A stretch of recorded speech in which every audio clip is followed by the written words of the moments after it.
Back to news. దేశంలోని అన్ని ప్రాంతాల అభివృద్ధి లక్ష్యంగా బడ్జెట్కు రూపకల్పన జరిగిందని కేంద్ర ఆర్థిక మంత్రి నిర్మలా సీతారామన్ తెలిపారు. అన్ని వర్గాల సంక్షేమమే తమ బడ్జెట్ లక్ష్యమన్నారు. సబ్కా సాత్ సబ్కా వికాస్ నినాదంతో ముందుకు పోతున్నామన్న ఆమె ఇది భారత ఆర్థిక మూలాలను పటిష్టం చేసిందని పేర్కొన్నారు. 2024-25 ఆర్థిక సంవత్సరానికి గాను ఓటానకౌట్ బడ్జెట్ను కేంద్ర ఆర్థిక మంత్రి నిర్మలా సీతారామన్ లోక్సభలో ప్రవేశపెట్టారు. డిజిటల్ కాపీ రూపంలో కేంద్ర బడ్జెట్ సమర్పించిన నిర్మలా హౌస్లో వరుసగా 6సారి బడ్జెట్ ప్రవేశపెట్టింది. అంతకుముందు బడ్జెట్కు కేంద్ర కేబినెట్ ఆమోదం తెలిపింది.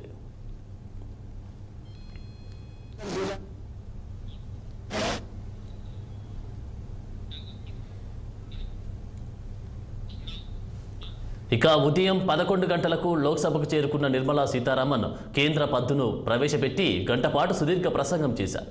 గత 10 ఏళ్లలో అద్భుత పథకాలు తీసుకొచ్చామని, నూతన సంస్కరణలతో కొత్త పారిశ్రామికవేత్తలు పుట్టుకొచ్చాయని నిర్మలా అభిప్రాయపడ్డారు. దేశ ఆర్థిక వ్యవస్థకు కొత్త దిశ ఏర్పడిందని, సమ్మిళిత సంతులిత ఆర్థిక విధానాలతో చిట్టచివరి వ్యక్తికి ప్రగతి ఫలాలు అందాయన్నారు. పేదలు, మహిళలు, యువత, అన్నదాతలను శక్తిమంతం చేశామన్నారు. కుల మత ఆర్థిక భేదాలు లేకుండా అన్ని వర్గాలకు సమాన అవకాశాలు కల్పించామని, 2047 నాటికి సమానత, పేదరికం కనపడకుండా చేయాలన్నదే లక్ష్యంగా సాగుతున్నామని ప్రకటించారు.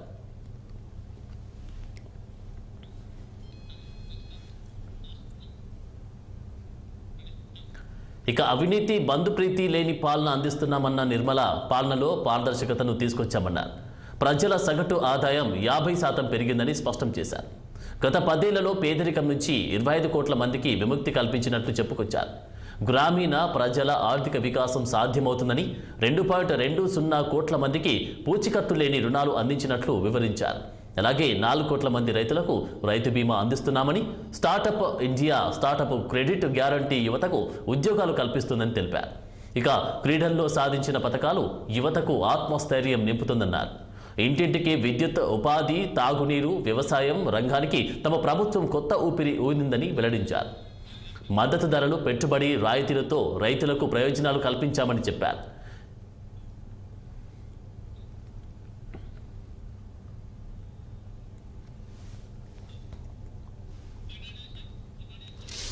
has witnessed profound positive transformation in the last 10 years.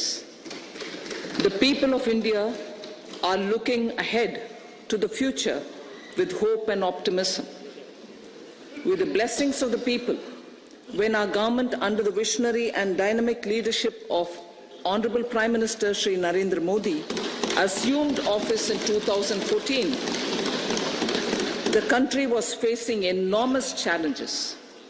With Sabka Saath, Sabka Vikas as its mantra, the government overcame those challenges in right earnest. Structural reforms were undertaken. Pro-people programs were formulated and implemented promptly. Conditions were created for more opportunities for employment and entrepreneurship. The economy got a new vigor. The fruits of development started reaching the people at scale. The country got a new sense of purpose and hope. Naturally, the people blessed the government with a bigger mandate. In the second term, our government, under the leadership of Honorable Prime Minister, doubled down on its responsibilities to build a prosperous country with comprehensive development of all people and all regions. Our government strengthened its mantra to Sabka Saath, Sabka Vikas and Sabka Vishwas. Our development philosophy covered all elements of inclusivity, namely social inclusivity through coverage of all strata of the society, and geographical inclusivity through development of all regions. ఇక budget పై తన అభిప్రాయం చెప్పేందుకు ప్రముఖ analyst Rammohan Rao live లో ఉన్నారు. రామ్మోహన్ రావు గారు, చెప్పండి, budget అన్ని ప్రాంతాలకు మేలు చేసేలా ఉందని మీరు భావిస్తున్నారా? మీ రియాక్షన్ ఏంటి అసలు? ఆనంద్ గారు, మీకు మన 60 ప్రేక్షకులకు నమస్కారం. 2 విషయాలు చెప్పుకోవాలి. ఎప్పుడు కూడా బడ్జెట్ అంటే అంకెల గాండి కాదు, అంటే జమా ఖర్చుల లెక్క అని తీసుకుంటే ఒక రకంగా ఉంటుంది. బడ్జెట్ వెంట జీవితాలు కూడా ఉంటాయి.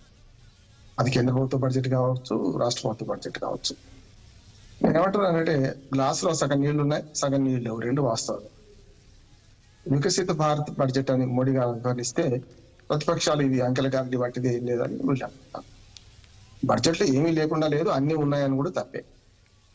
కనుక ఈ 47.66 కోట్లు, సుమారు 48 కోట్ల లక్షల కోట్ల బడ్జెట్ లో నిజంగా చెప్పాలంటే ప్లాన్ నాన్ ప్లాన్ చూసుకుంటే మనకు ఆర్థిక లెక్కలు సామాన్యుడికి అర్థం కావాలని చెప్పాలంటే ప్లాన్ నాన్ ప్లాన్ జీతభత్యాలు ఇతర సాధారణ ఖర్చులన్నీ పోతే నిజంగా చెప్పాలంటే బడ్జెట్ లో సగభాగం అయిపోతాయి, మిగతా సగభాగమే ఖర్చు అవుతాయి. కనుక ఒక్కోసారి సగం అంటే ఎక్కువ పోయే అవకాశం ఉంటుంది. ఇక్కడ 60-40 అనుకుంటున్నాను ఇప్పుడున్న బడ్జెట్ లో. కనుక ఇది ఓటాన్ అకౌంట్ బడ్జెట్, పూర్తి స్థాయి బడ్జెట్ కూడా కాదు. కనుక ప్రజాకర్షక పథకాలు అవి ఇవి వస్తాయని పొద్దున్న చాలా మంది ఊహించారు, మీడియా కూడా అదే ప్రచారం చేసింది. కానీ నేను మొదటి చెప్తున్నాను ఉండకపోవచ్చు అని, నిజంగా లేదు కూడా. ఇది ప్రజాకర్షక బడ్జెట్ అనే దానికంటే వాస్తవమైన బడ్జెట్ అని చెప్పొచ్చు. కొన్ని అక్కడక్కడ జిమ్మిక్కులు చేసినా కూడా చివరికి ఈ రేపు వచ్చే 5 ఏళ్లకు పూర్తిగా కాదు కదా ఇది. మన కొత్త ప్రభుత్వం వచ్చిన తర్వాత ఆనంద్ గారు కొత్త ప్రభుత్వం వచ్చినాక పూర్తి స్థాయి బడ్జెట్ ప్రవేశపెడతారు. అంటే మనకు రాజ్యాంగం ప్రకారం ఏంటంటే ఏప్రిల్ 1 నుంచి, రేపు వచ్చే ఏప్రిల్ 1 నుంచి రూపాయి ఖర్చు కావాలన్నా కూడా ఈ బడ్జెట్ ఆమోదం పొందాలి. కనుక సాంకేతికంగా ఈ బడ్జెట్ ఆమోదించడం జరిగింది. రేపు ఏప్రిల్ మే నెలలో ఎన్నిక జరుగుతా కొత్త ప్రభుత్వం వస్తుంది. ఆ కొత్త ప్రభుత్వం బీజేపీ రావచ్చు, వేరే రావచ్చు, మొత్తం మీద ఎవరు వచ్చినా కొత్త ప్రభుత్వానికి వెసులుబాటు ఉంటుంది. మళ్ళీ పూర్తి స్థాయి బడ్జెట్ ప్రవేశపెట్టే వెసులుబాటు ఉంటుంది. ఒకవేళ బీజేపీ వచ్చినా ఇది తప్పదు, ఇది మనం అర్థం చేసుకోవాలి. ఇక ఈ 47 లక్షల కోట్ల రూపాయల్లో 30 లక్షల కోట్ల రూపాయల వాస్తవమైన మనకు పన్ను ఆదాయం. నిర్మలా సీతారామన్ అన్నట్టు పన్ను ఆదాయం కూడా 3 రెట్లు పెరిగింది, అంటే 300 రెట్లు. అంటే 10 ఉంటే 30 అయింది. జిఎస్టీ వసూళ్లు కానీ ప్రత్యక్ష పన్నుల వసూళ్లు కానీ చాలా పెద్ద ఎత్తున పెరిగినాయి, దాన్ని అంగీకరించాలి. ఇందులో ఆనంద్ గారు 2 విషయాలు ఉంటాయి. ఒకటేమో కేంద్ర ప్రభుత్వం ఇప్పుడు తీసుకునే బడ్జెట్ అంతా కలిసి అప్పులు, అంటే రాష్ట్ర ప్రభుత్వం అప్పులు చేయాల్సి వస్తుంది, కేంద్ర ప్రభుత్వం నోట్లు కూడా ప్రింట్ చేసుకుంటుంది, నోట్ బడ్జెట్ ఏమైనా ఉంటే. కనుక నోట్ల ప్రింట్ చేసే బడ్జెట్ ఇప్పుడు కూడా ద్రవ్య రుణాన్ని పెంచుతుందిగా తగ్గించదుగా. కనుక ఈ మొత్తం ఆర్థిక స్థితిగతులు చూసుకుంటే అంటే పిండి కొద్ది రొట్టె అనే పథకం ప్రకారం ఈ పిండి కొద్ది రొట్టె అని చెప్పి కొంచెం ఆలోచించి ఈ బడ్జెట్ ప్రవేశపెట్టాలనుకుంటున్నాను నేను. ఇందులో 2-3 మనకు వ్యత్యాసాలు కూడా కనపడతాయి. ఉదాహరణకి సుమారు 80 కోట్ల మందికి ఆహార ధాన్యాలు అందిస్తున్నాం, ముఖ్యంగా ఆహార భద్రత కల్పిస్తున్నాం అని ప్రభుత్వం ఒక వంక చెప్తూనే అద్భుతంగా మన దేశం వెళ్ళిపోతుంది, మరి పేదరిక నిర్మూలన జరిగింది అని ఇంకొక వంక చెప్తుంది. అంటే వికసిత భారత్ లో మరి 80 కోట్ల మంది ప్రజలు ఇంకా ఆహార ధాన్యాలు, ముఖ్యంగా గోధుమలు, బియ్యం కోసం ఎదురు చూస్తున్నారా అంటే అర్థం చేసుకోవాలి. వినొస్తుంది కదా ఆనంద్ గారు మీకు? వినిపిస్తున్నాను, చెప్పండి. రైట్, అదే అనకపోతే నేనే చెప్తున్నాను. ఓకే, ఒకటి అనుకోవచ్చా ఇది ప్రజాకర్షక సంబంధించి, అంటే అంటే ఇప్పుడు ఉన్నటువంటి ఎలక్షన్కి సంబంధించినటువంటి దాన్ని దృష్టిలో పెట్టుకొని ఈ బడ్జెట్ ప్రవేశపెట్టింది అన్నట్టు కూడా వస్తూ ఉంది మరి ఆలోచనలు. సో మరి దీన్ని ఏ విధంగా చూడొచ్చు అంటారు?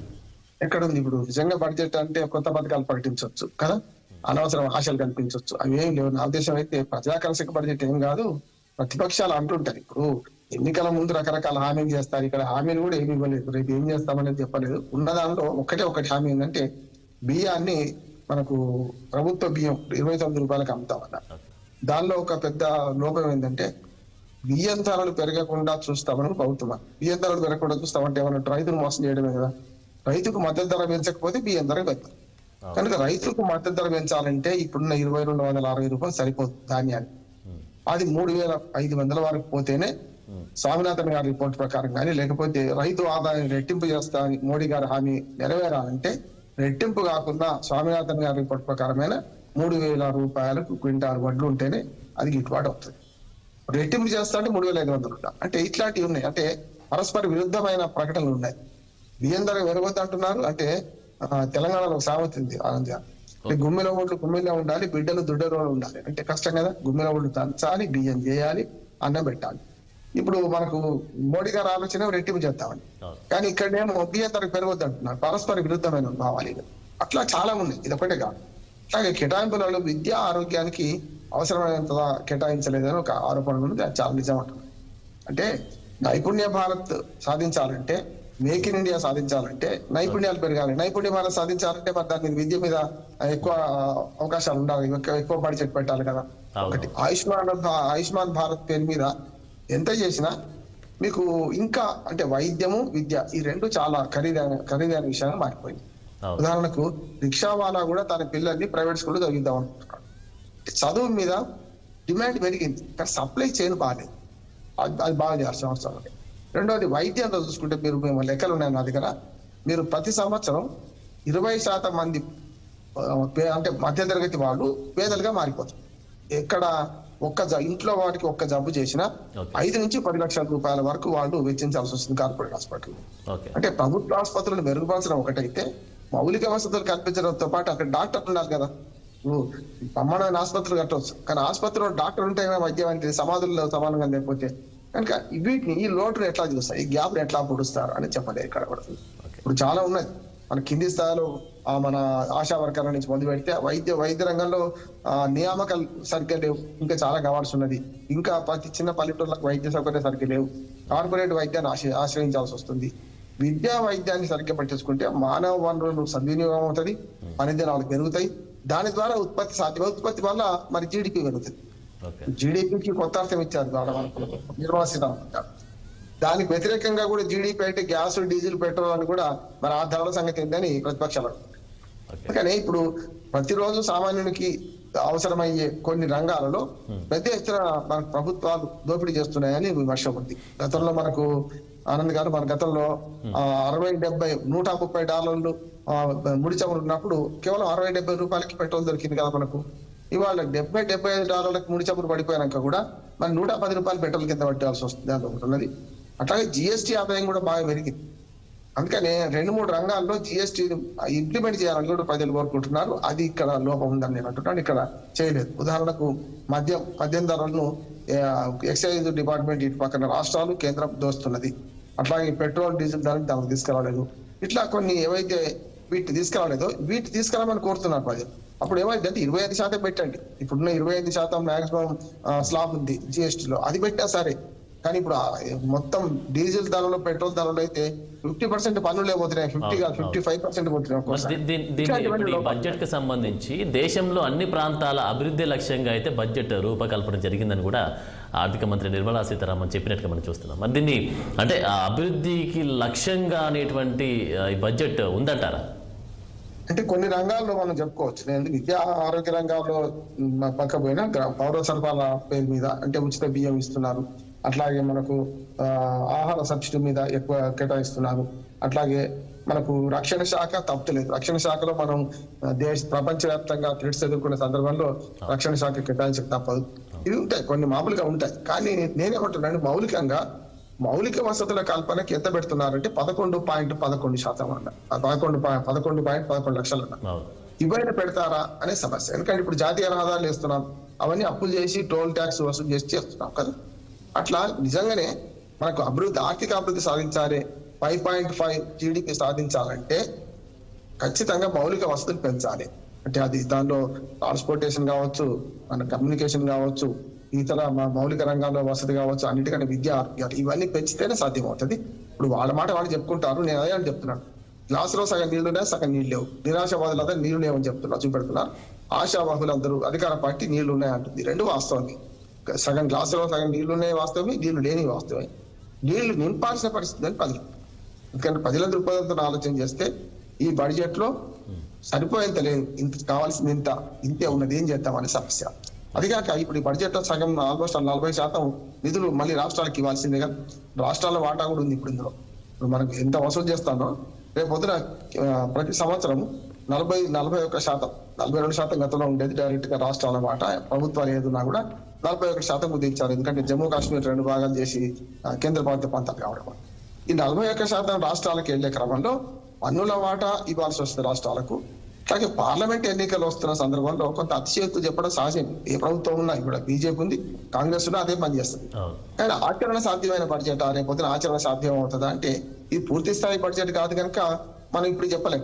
ఈ 2 నెలలు ఈ పుణ్యకాలం కాస్త గడిస్తే మళ్ళీ ఏప్రిల్ మేలో కొత్త ప్రభుత్వం ఏర్పాటు చేస్తే అప్పుడు కొత్త ప్రభుత్వానికి మళ్ళీ ఛాలెంజెస్ ఉంటాయి. దీన్ని కొనసాగించే క్రమం ఎట్లా ఉంటుంది, ఇంక దీనికంటే పెంచొచ్చా అని. కానీ మొత్తం మీద ప్రజాకర్షక బడ్జెట్ అయితే ఏం కాదు. దీన్ని అభినందించాలి. కొత్తగా అనవసర హామీలు ఇవ్వడం ఏం చేయలేదు. వికసిత భారత్ లో అభివృద్ధి కూడా ఆనంద్ గారు ఎప్పుడు నిరంతర ప్రక్రియ. అభివృద్ధి ఒక్కనాటితో మొదలుగా ఒక్కనాటితో ఆగిపోదు. ఉదాహరణకు కాలిబాట మొదలవుతుంది, కాలిబాటతో మట్టి రోడ్ పోసుకుంటాం, తర్వాత కంకర్ రోడ్ చేసుకుంటాం, తర్వాత tar road, single road, double road, 4 lines 8 lines చేసుకుంటున్నాం. అంటే ఇప్పుడు స్వర్ణ చతుర్భుజి రోడ్ వచ్చిన తర్వాత వాళ్ళు వికసిత భారత్లో అన్ని జాతీయ రహదారులు పెంచుకుంటున్నాం కదా. అభివృద్ధి కూడా ఇట్లా నేను చెప్పి మట్టి రోడ్ కాలిబాట నుంచి ఇప్పుడు 8 లైన్ రోడ్లు వచ్చినట్టే అభివృద్ధి నిరంతర ప్రక్రియలో ఆశలు కూడా పెరుగుతుంటాయి, టార్గెట్స్ పెరుగుతుంటాయి. ఇప్పుడు కూడా మొన్న ఉన్నట్టు ఇవాళ ఉండదు, ఇవాళ ఉన్నట్టు రేపు ఉండదు అనుకుంటాం. మనం మెరుగైన సమాజం కోసం, మెరుగైన జీవితం కోసం భారత ప్రభుత్వం లేకుంటే రాష్ట్ర ప్రభుత్వాలు కృషి చేయాల్సిందే. అందులో భాగం అనుకోవాలి దీన్ని. నిరంతర ప్రక్రియ అభివృద్ధిలో కొంత ఒడిదొడుకులు ఉంటాయి, కొంత మంచి చెట్లు ఉంటాయి.